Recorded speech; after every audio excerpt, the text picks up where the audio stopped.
नमस्कार आप सभी को। लास्ट क्लास में हमने सत्ता के बारे में पढ़ा था।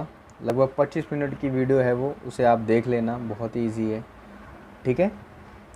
अब है कि प्रारूप को ऋण करना, यानी कहने का मतलब है स्टीरियोटाइपिंग। स्टीरियोटाइपिंग एक तरह की क्या है, मानसिकता है।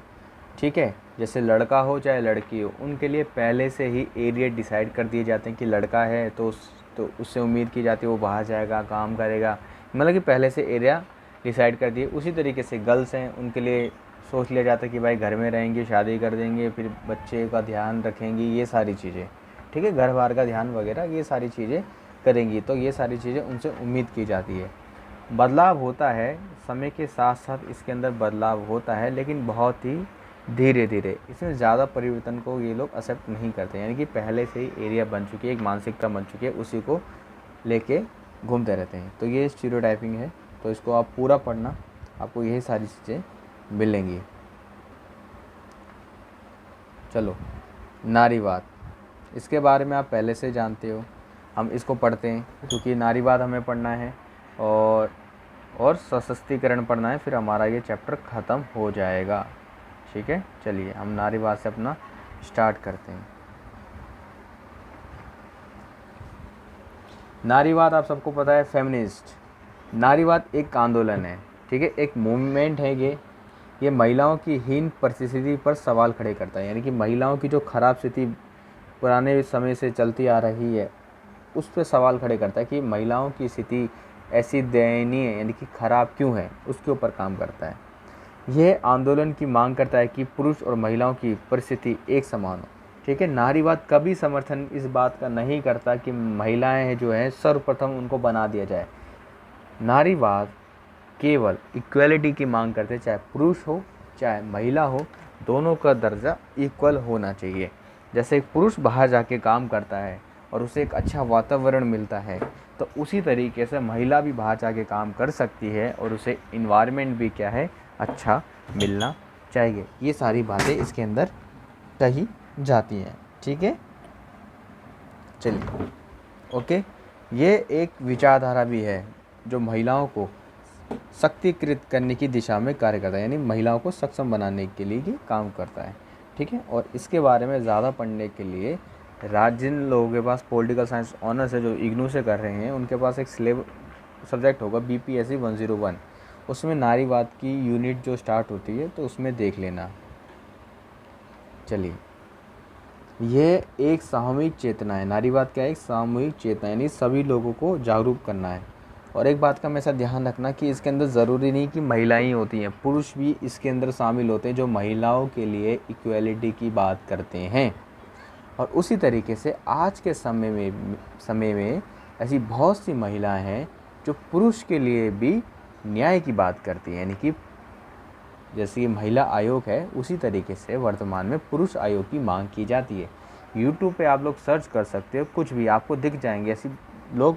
आदमी तो प्रोटेस्ट करते ही हैं, उसी प्रकार से बहुत सारी महिलाएं जो हैं उनके साथ क्या करती हैं, समर्थन करते हैं कि पुरुष आयोग भी होना चाहिए। समझी।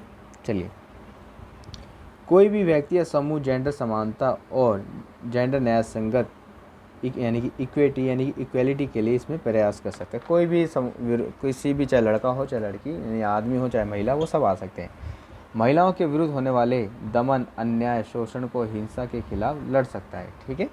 चलिए, नारीवाद यानी फेमिनिस्ट शब्द का सर्वप्रथम प्रयोग सन 1871 में फ्रांस में चिकित्सीय पुस्तकों में किया गया था, यानी कि मेडिकल्स की जो बुक्स आई थी 1871 में, सबसे पहले फेमिनिस्ट वर्ड का यूज़ किया गया था। नारीवाद को उन आंदोलनों के आधार पर वर्गीकृत किया है जो विभिन्न ऐतिहासिक अवधियों में उभरे हैं, यानी कि नारीवाद को काफ़ी चीज़ों में सेपरेट कर रखा है जो समय के साथ साथ आए हैं सामने। नारीवाद की पहली लहर की अवधि 19वीं शताब्दी भूतपूर्व और 20वीं शताब्दी का पूर्व, यानी 19वीं शताब्दी स्टार्ट और 20वीं शताब्दी के अंत में। उस अवधि के दौरान महिलाओं को मताधिकार दिलाने के लिए संघर्ष किया गया था, यानी कि 1920। ठीक है, 1920 में वोटिंग के लिए फाइटिंग की गई थी। और इन सब के बारे में डीपली आप लोग उस वीडियो में जाके पढ़ सकते हो और अपने नोट्स ज़रूर बनाना। चलिए, नारीवाद की जब दूसरी लहर आई, दूसरी लहर की गतिविधियाँ 1960 और 1970 के दशक में मौजूद थी। इसमें लोगों ने महिलाओं के लिए परिवार में, कार्यस्थल पर लैंगिकता, सेक्सुअलिटी के संदर्भ में पुरुषों के समान अधिकार पर ध्यान केंद्रित किया। 1990 के दशक के प्रारंभ में नारीवाद की तीसरी लहर शुरू हुई और यह अब तक क्या है, जारी है। ठीक है, जिसके अंदर लेस्बियन की भी बात की गई है, गे की भी बात की गई है, बहुत सारी चीज़ें हैं उसके अंदर। ठीक है, चलो, जेंडर आधारित हिंसा। ठीक है, हम पढ़ रहे हैं जेंडर आधारित हिंसा। ठीक है, तो जेंडर के ऊपर जो वायलेंस होती है, जेंडर आधारित हिंसा। ठीक है, जेंडर बेस वायलेंस किसी व्यक्ति के साथ भेदभाव करके ही हिंसा का अनुभव है। ठीक है,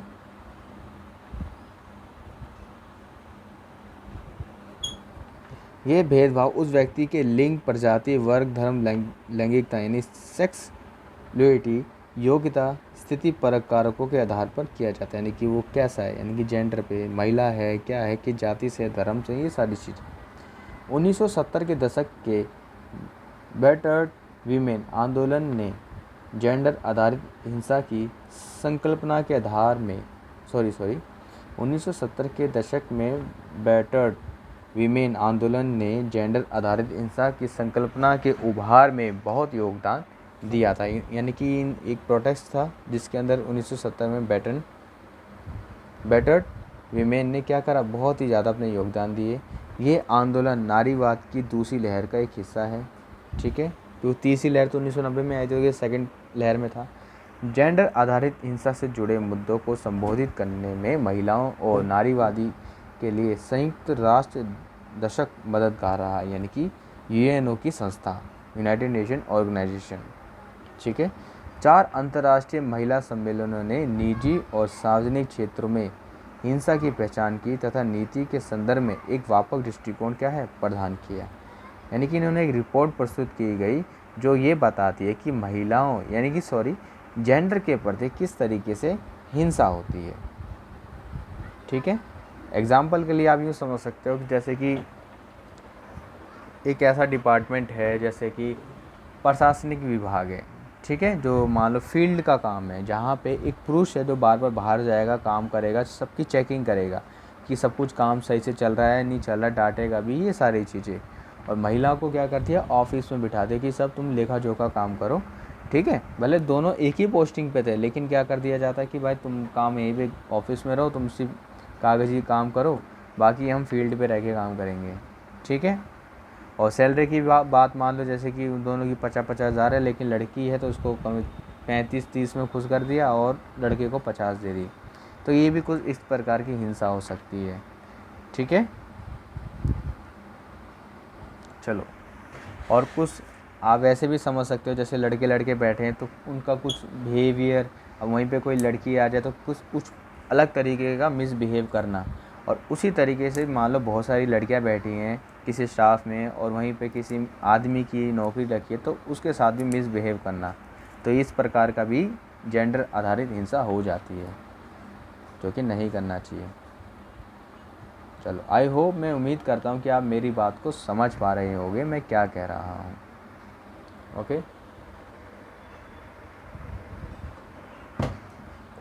यौन उत्पीड़न।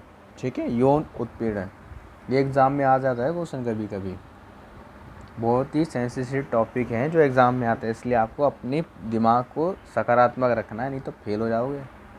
चलो, यौन उत्पीड़न ये कार्यस्थल पर जेंडर आधारित लैंगिक सेक्सुअल हिंसा है। ठीक है, ये उनके जेंडर पे आधार पे हिंसा हो जाती है अभी, यानी कि ये इसी का पार्ट है, जेंडर आधारित हिंसा का पार्ट ही है यौन उत्पीड़न।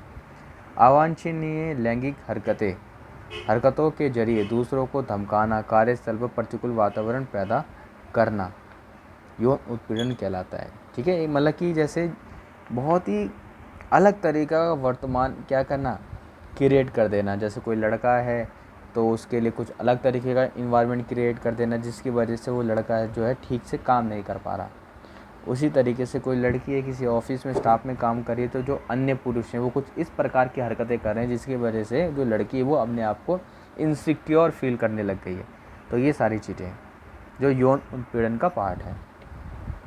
इसमें लैंगिकता के रंग कभी ये गर्ल्स को ये नहीं सोचना चाहिए कि बॉयज़ के साथ किस तरह की वायलेंस हो सकती है। भाई होती है, बिल्कुल होती है, बस बॉयज़ एक्सप्रेस नहीं करता है, चाहे वो लड़कों के ग्रुप में ही क्यों ना हो, वहाँ भी एक्सप्रेस नहीं करते लड़के अपनी प्रॉब्लम्स को। ठीक है, बस चुपचाप से इंटरनेट पे पढ़ रहे होते हैं इनके बारे में कि हम अपने आप को कैसे शांत रखें इनके सब के बारे में। चलिए आगे देखते हैं। इसमें लैंगिकता के रंग में रंगे इशारे करना, स्पर्श करना, चिढ़ाना, लैंगिक इच्छाओं की पूर्ति के लिए मांग करना, अश्लील चीज़ें दिखाना, यौनिक प्रकृति का कोई अन्य अवांछनीय शारीरिक, मौखिक या अमौखिक आचरण करना शामिल है। ठीक है, जो अश्लील हरकतें करते हैं, सीधी बात करें, वो सारी बातें इसके अंदर बोली गई है।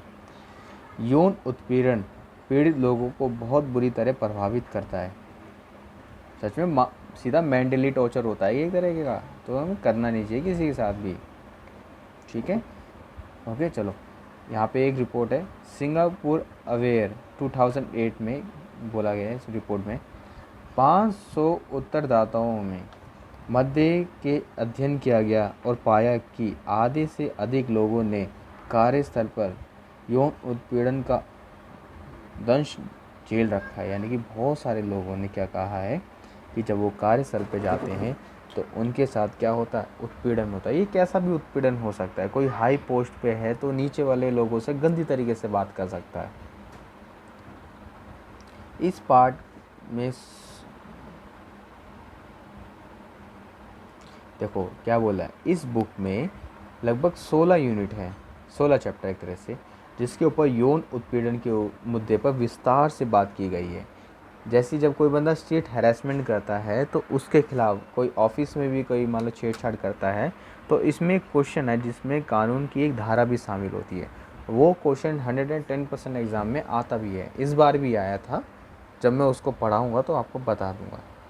बस शर्त आपसे यही है, अगर आप चाहते हो आपका सिलेबस ये पूरा हो तो आपसे यही है कि आप चैनल को सब्सक्राइब करा करो, अपने सभी दोस्तों के साथ शेयर करा करो और वीडियो को पूरा देखो और नोट्स बनाया करो अपने।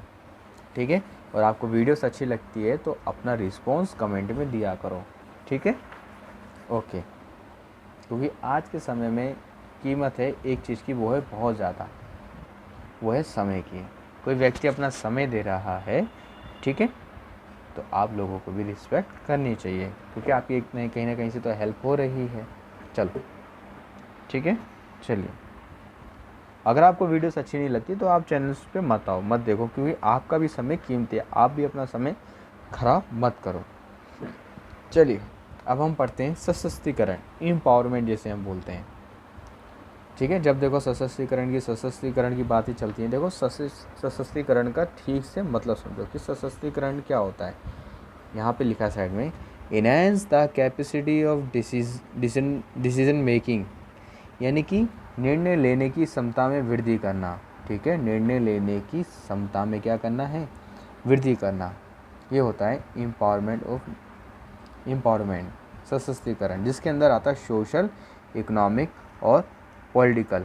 जैसे सोशल में जैसा भी आप, जैसे हम लड़की की यहाँ पे बात होगी, कोई भी लड़की है चाहे जैसे मर्जी चाहे वो वस्त्र पहन सकती है, क्योंकि वो उसका अपना शरीर है, वो जैसे चाहे वो कपड़े पहन सकती है।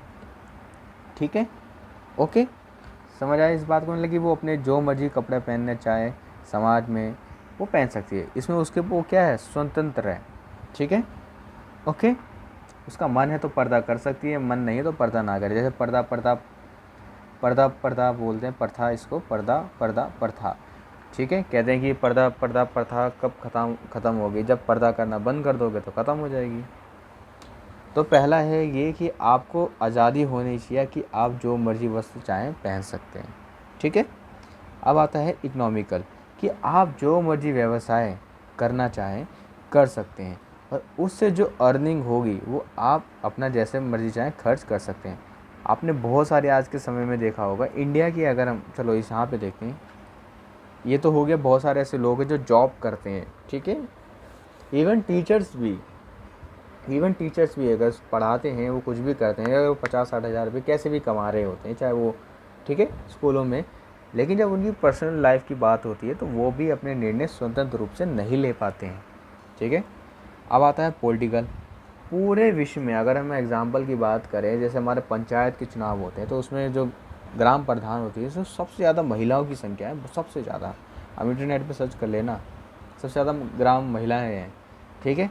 लेकिन कभी अगर सर्वे हुआ ना, सर्वे किया गया कि इन ग्राम प्रधान की जो महिलाएं होती हैं, अगर कोई निर्णय लिए जाते हैं, कोई फैसला लिया जाता है, क्या रियलिटी में ये महिलाएं फैसले लेती हैं? महिलाएं फैसले नहीं लेती, इनके परिवार वगैरह वाले जो होते हैं वो फैसले लेते हैं। पुरुष वगैरह जो हाई लेवल के होते हैं ये सिर्फ सिग्नेचर करती हैं, ठीक है।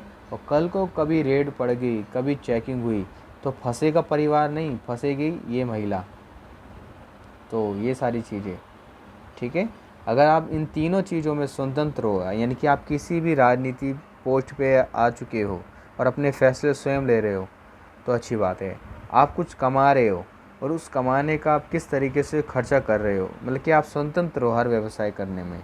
और सोशल, आप जो मर्जी वस्त्र पहनना चाहो पहन सकते हो, जैसे आप लाइफ जीना चाहो जी सकते हो।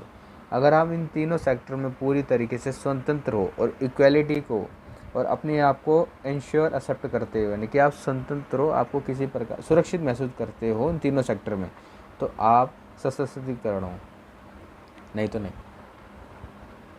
ठीक है, समझ आया? तो इस पूरे को आप पढ़ सकते हो, एक बार में आपको ये भी और समझ आ जाएगा, रीडिंग कर लेना आराम से। तो ये सब मैं पहले भी पढ़ा चुका हूँ।